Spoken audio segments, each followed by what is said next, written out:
Hello everybody, welcome back to my channel. It is Wednesday, July 29th, if you can see that. There we go. It is July 29th, 12:54 p.m.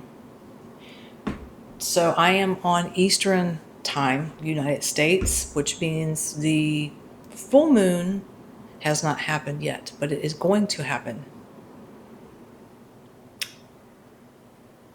I did not look into this prior. I was more focused in on August 12th.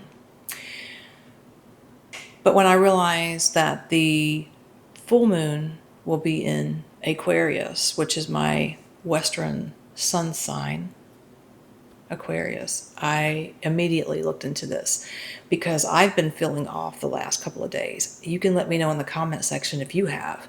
Just shaky, just like on the edge of uncertainty is how it feels. And I really don't have an explanation. I mean, there are some things in the back of my mind that I know I need to cleanse and make peace with, probably. But it's just like I'm like at a standstill right now. And I know many of you may feel that way as well. And so I'd be curious. So please let me know. So the full moon is tonight, or depending on where you are, July 29th. In Western astrology, it's in the sign Aquarius, as I mentioned. But if you're looking at Vedic, which is usually how I read, it's in the sign of Capricorn. You always go back one sign when you're doing Vedic. So Aquarius, Western, Vedic, Capricorn. So the reason why, again, I'm looking at this is because I'm feeling the effects of this full moon that's coming. I believe one reason why many of us are feeling it is because Aquarius is going to be coming in at 6 degrees opposing Sun in Leo. Again, this is Western. I had to write this down. The lines do run through areas, which I thought were interesting, but I didn't look into this particular date. But I was looking in August 12th and I was like, oh, there's so much going on. But actually, there's right much going on in Europe for this full moon cycle. The lines are running through Munich, Germany, Prague, which is part of the Czechoslovakia. And then it's also running through Riga, which is the capital of Latvia. And it's also going to be lighting up the Tallinn, which is the capital of Estonia. And of course, St. Petersburg and Moscow are right there, especially St. Petersburg. Now, northern Estonia does border Russia. This is why I put this down, because I felt like it's worth noting. And Saturn does sit on the IC. So northern part of Estonia, which borders Russia, that is the borders. We know what's going on. There could be some tension or shots fired, not necessarily with weaponry, but with communication. I don't know how this is going to play out, but it's worth noting. And it may not even happen. I'm not really making a prediction here, but just things that stood out to me.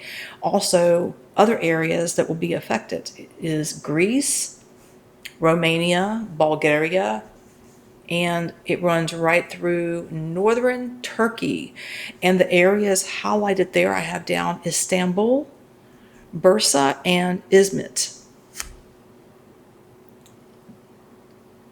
Istanbul stands out to me more than anything on the Western chart that I'm looking at, if I'm getting it correctly. And there's a lot of Mars energy throughout August and September in Istanbul. Well, I'm sorry, let me just say Turkey as a whole. Danger. So I was getting earthquakes for the latter part of August. But there could be some other tensions going on in the area in Istanbul, which is one of the larger cities in Turkey.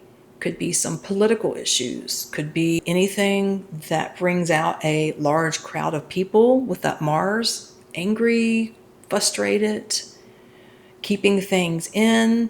And then I have to say with that also, Mother Nature does that through earthquakes, because I have a star beside Istanbul. It's significant. So there could be things going on with the borders between Russia and another country too. So unrest in Germany. wouldn't surprise me, because there is going to be a political shakeup there, I do believe. Some other things that I was just getting randomly is that the opposite side of this full moon kind of clips a few other areas, but I couldn't help but go into the reading I did on Anne, who lost her life in the UK, who was in the political scene. I would like to say her whole name, but YouTube is got to be careful. So Anne was a political figure over in the UK who lost her life. She was taken out by a individual who they have behind bars, and I went back into that, and then I was taken to Paris and then into France in this bridge, and I was like, okay, well then what's this have to do with Anne? Well, it is a mirror image of what I'm getting. So there's a possibility that someone who's in the political field in Paris, especially if they are more right wing, let me just say that, more on the right wing, I would be very careful, because there could be some hostilities towards, or competition towards, possibly this person. It feels to be masculine. I don't know who. I mean, it could be feminine as well, but more masculine, who is more right wing. I don't know if they are an advocate. I don't know if they are in the political field, if they're running against Emmanuel. Well, he can't run anymore, but his party, I'm unsure. But I'm being mirrored back into Anne's energy, not her per se, but that whole thing that happened with her. So someone could be in danger over in France, is what I should be saying. It could be anyone political, but I was getting more on the right wing there. Now, with communications, another thing, when I say shots fired, I'm also getting something with Pakistan connected with India. Communication issues, something with communication between these two countries, these two leaders. We could hear of them having disputes. I don't necessarily see a war, like a conflict, but there's going to be some communication issues there, possibly. Again, what I speak on is not factual. Then I heard that Zelensky was going to go to Lindsey Graham's funeral here, and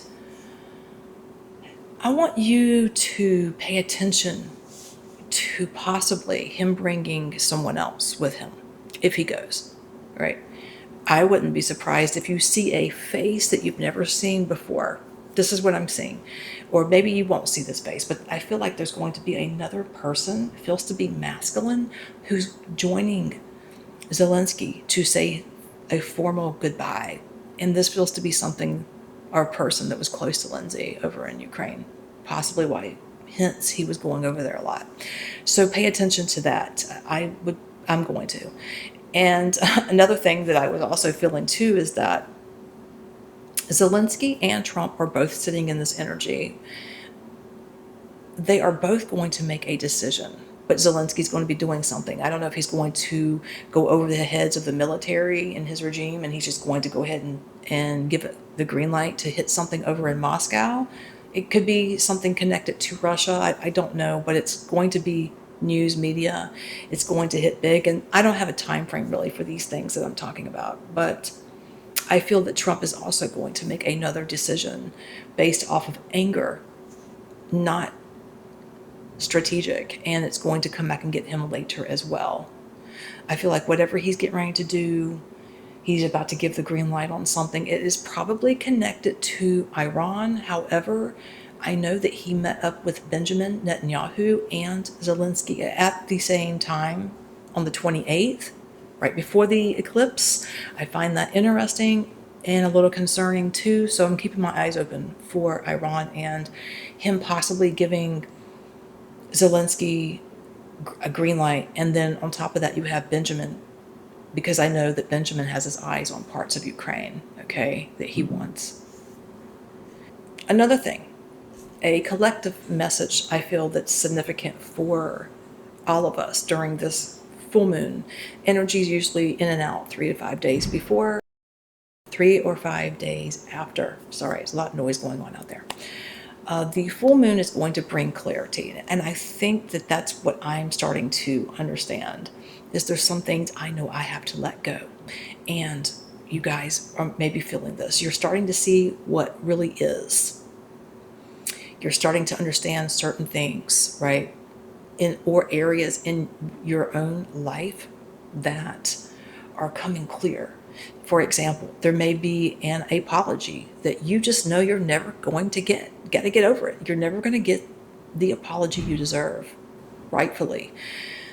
There could be a job that you've been trying to get for months and months and months, and you're like, you know what? I'm not going to get it. I need to move on to something else.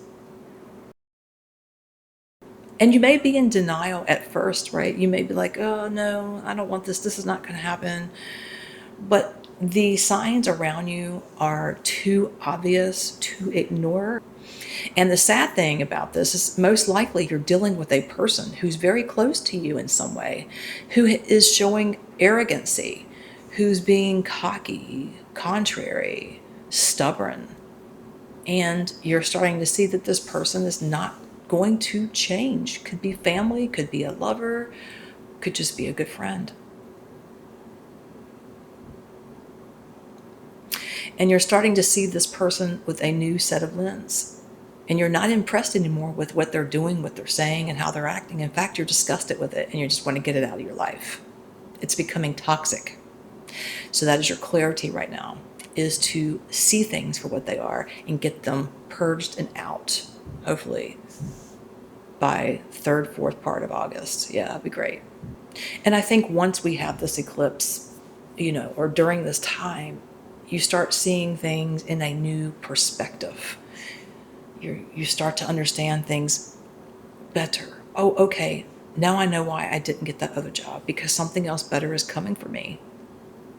Or there was something laying right in front of you, a great opportunity that you kind of push aside, and now you're looking at it now. You're like, oh, this might just be it. Or that person or family member, you block contact with them. And you find peace by doing that. Because remember, you can love people from a distance. They don't have to be right up under you. Yeah, so bringing in clarity. So there's a positivity to this full moon as well. So guys, I'm going to end this video. Thank you all for watching, and I will catch you in the next one.